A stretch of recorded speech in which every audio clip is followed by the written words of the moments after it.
Le parfum Terre de France, 100% des bénéfices au service de notre pays, présente... Ici Sud Radio. Les Français parlent au français. Les carottes sont cuites. Les carottes sont cuites. Sud Radio Berkov dans tous ses états. Auditeurs de Sud Radio, écoutez bien. Nous informons notre clientèle que le restaurant ouvre ses portes de 11h à 15h et uniquement en vente à emporter.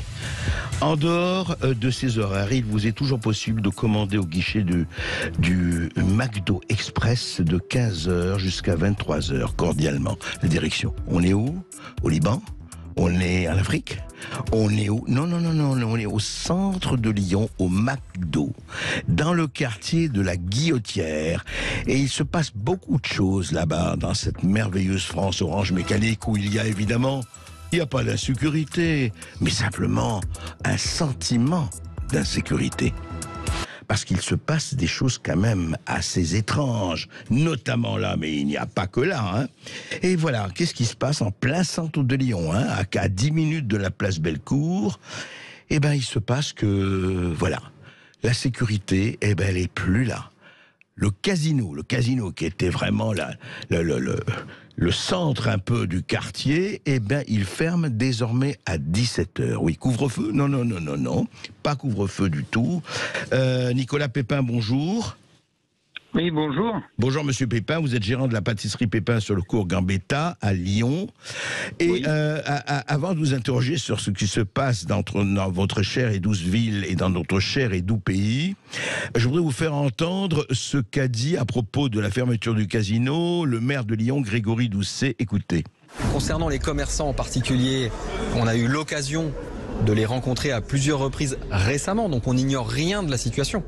Il se trouve que le magasin Casino a décidé d'aménager ses horaires et de fermer un peu plus tôt. Ça, c'est une décision qui leur appartient, que je déplore dans une certaine mesure, puisque le magasin fait aussi la vie de ce quartier. Alors, le magasin fait aussi la vie de ce quartier, comme vous, la pâtisserie, faites la vie de ce quartier, comme tous les commerçants, tous les endroits ouverts, les restaurants, etc. font la vie des quartiers. Encore faut-il que cette vie ne devienne pas impossible, Nicolas Pépin. Oui, c'est ça, exactement. Quand j'entends le maire de Lyon dire que c'est son choix au casino de fermer, le casino, il faut savoir qu'il ferme à 17h, c'est pour la sécurité, parce que eux, ils sont au cœur de la jungle. C'est vraiment le terme, c'est la jungle, parce que le casino, il faut savoir qu'il y a 3 salariés dans le casino maintenant, et il y a 5 vigiles avec des maîtres chiens. Vous voulez dire 3 salariés et 5 vigiles avec des maîtres chiens? Ouais. Voilà, et donc le directeur du casino lui-même nous a dit, nous on est encore là parce qu'on a un groupe, et on a les reins solides, mais voilà, c'est plus possible. Donc il ferme à 17h parce qu'il y a de la sécurité, les gens... La jungle, en fait, les gens rentrent, se servent, mangent, boivent à l'intérieur, repartent comme s'il y en était. Et dans les restaurants à côté, les kebabs et tout ça, c'est la même chose. Donc en fait, ils ne travaillent plus. Ils peuvent même plus mettre leur terrasse dehors parce que il y a des bagarres tous les jours. Ils jettent les tables, les chaises. Si le commerçant intervient, bah, il rentre chez lui et il casse tout. Là, on est dans la jungle, en fait. C'est vraiment une zone de non-droit, en plein centre de Lyon. En plein centre de Lyon, mais alors je comprends pas. C'est vraiment, c'est quotidien, c'est-à-dire qu'il y a une violence au quotidien. C'est ça ce que vous dites, oui. Il y a une violence au quotidien. Si vous voulez, il y a un marché qui est justement, qui veut être légalisé par le maire de Lyon, le marché de la misère. En fait, c'est le marché du recel, des vols, les choses qu'on s'est fait voler parce que la Guillotière, depuis de nombreuses années, ça a été, enfin, on le sait, c'est une plaque tournante où il y a du trafic de drogue, des ventes de cigarettes. Mais là, depuis le confinement, c'est juste pas possible. C'est-à-dire que ils sont 80, 100, 150 vendeurs de cigarettes. Le marché, on peut même pas passer. C'est des étals par terre de choses volées. Il y a même des réseaux qui se mettent en place avec des camions qui viennent avec de la marchandise. Hier, il y a eu une intervention. Ils ont évacué 14 mètres cubes de choses volées qui étaient étendues par terre. Et ça, c'est tous les jours. Ah oui, carrément. Étendu. Alors, vous racontiez justement, Monsieur Pépin, que par exemple, vous-même, vous mettez une vitrine, vous mettez des glaces, une vitrine pour les glaces, et vous faites voler carrément des bacs à glace. C'est arrivé, ça? C'est ça, c'est arrivé. Donc, on a une vitrine l'été qu'on met sur le trottoir. Bien entendu, nous, on paye nos droits d'avoir une vitrine sur le trottoir, nos charges et nos taxes. Ouais. En fait, les gens sont passés, ont ouvert la vitrine à glace parce qu'on n'a pas une personne qui est en permanence devant. Elle est aussi dans le magasin et quand il y a des gens dehors, la personne sort pour servir les clients. Eh bien, on s'est fait voler un bac à glace. Les gens sont partis dans la rue avec un bac à glace. Voilà. Et des anecdotes comme ça, j'en ai, mais je peux vous en citer pendant des heures. On a une vendeuse le jour où elle commençait. Ouais. Elle commençait à 13h. Elle s'accroupit devant la boutique pour refaire son lacet avant de rentrer dans le magasin. Oui. Elle se fait voler son téléphone. Quelqu'un est passé derrière, un groupe est passé derrière. Et elle s'est fait voler juste son devant téléphone. le magasin, sur le trottoir. Juste devant le magasin, sur le trottoir. Elle s'est accroupie pour faire son lacet. Ouais. Et voilà, on a un vendeur. Ces choses-là, c'est juste cette année. Mais je peux vous en raconter depuis nous, ça fait 15 ans qu'on est installé. Un vendeur qui se gare, il gare sa moto juste pareil à 15 mètres de la boutique. Oui. Il y a 2 personnes qui viennent lui parler et voilà, il s'était fait voler son téléphone.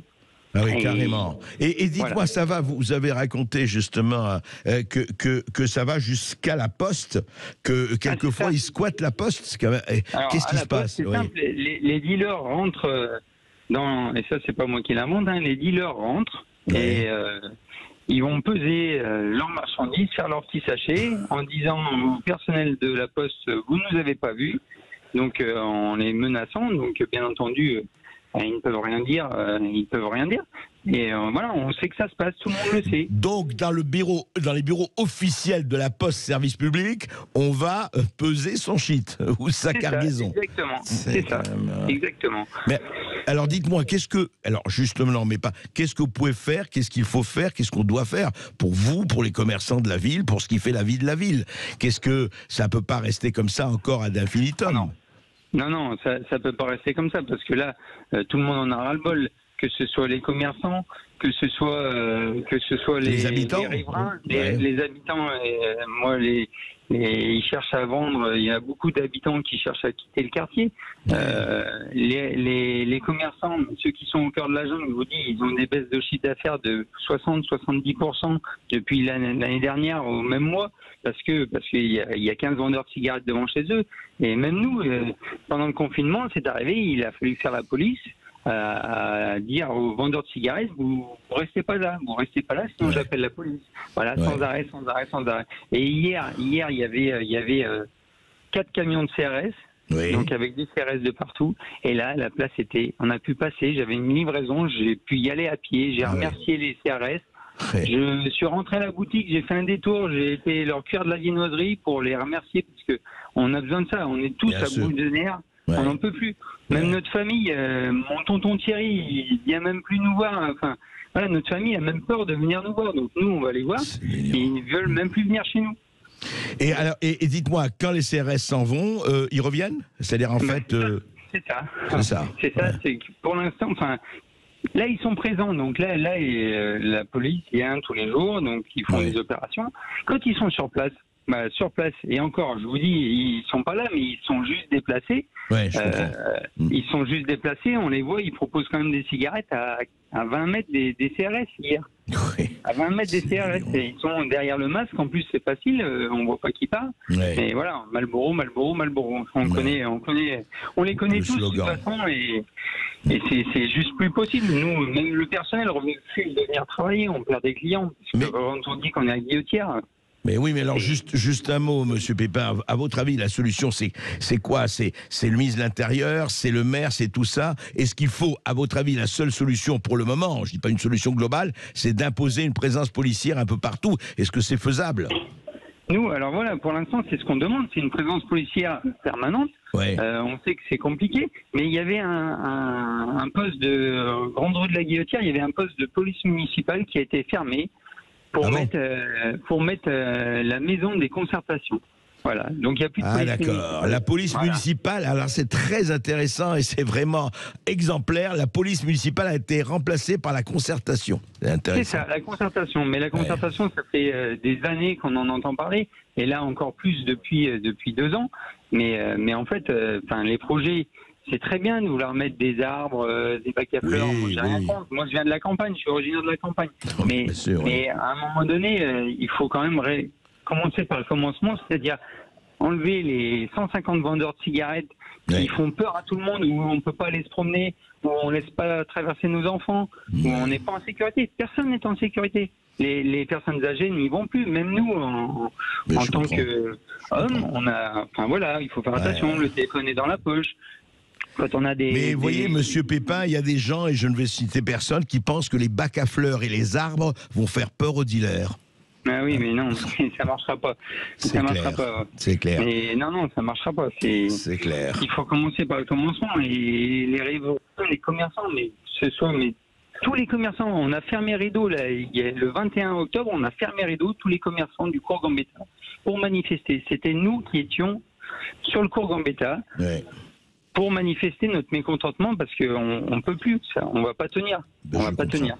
Merci Nicolas Pépin, merci de votre Eh ben, merci à témoignage. vous. Et on va continuer à suivre cela parce que effectivement, comme vous dites, c'est intenable et ce n'est pas possible que ça continue comme ça. Et vous tous qui nous écoutez, appelez la maison des concertations de Sud Radio au 0826 300 300. Vous vivez peut-être l'insécurité au quotidien, que ce soit à Lyon ou dans d'autres villes.